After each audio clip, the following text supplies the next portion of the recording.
Morning. મારું નામ સીતા પ્રાણ છે. હું ધોરણ 8માં અને નેશનલ સ્કૂલમાં અભ્યાસ કરું છું. હું તમને આજે એક મુઠ્ઠી રાઈ વિશે વાર્તા કહીશ તો તમે શાંતિપૂર્વક સાંભળો એવી મારી નમ્ર વિનંતી.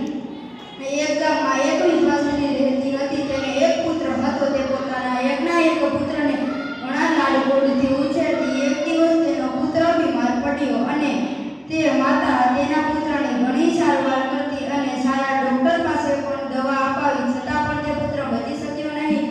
અને એકના એક પુત્રના અવસાન થતાં તે સ્ત્રીને ઘણો આઘાત લાગ્યો. તે હૈયાફાટ રુદન કરવા લાગી અને ગામ લોકોએ સૌને સ્મશાને લઈ જવાની તૈયારી કરી, પણ માતા કોઈને પોતાના મૃત પુત્ર પાસે આવવા જ ના દે. અને વિધવાના ઘરમાં ભેગા થયેલા બુજુર્ગ લોકોની મૂંઝવણ વધી અને તે લોકોને થયું કે મૃત પામેલો વ્યક્તિ કદી સજીવન થઈ શકે નહીં. તે વાતને માનવા તે સ્ત્રી તૈયાર જ નહોતી અને ગામના એક યુવાનને એક યુક્તિ સૂઝી.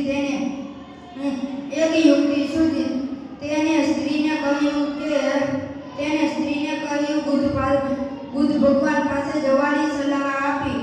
માતા તરત જ પોતાના મૃત પુત્રને લઈને ભગવાન બુદ્ધ પાસે જઈને પુત્રને સજીવન કરવાની આજીજી કરી અને ભગવાન બુદ્ધે તેને આશ્વાસન આપ્યું કે તું જા, તારા પુત્રને સજીવન કરવાનો એક જ ઉપાય છે.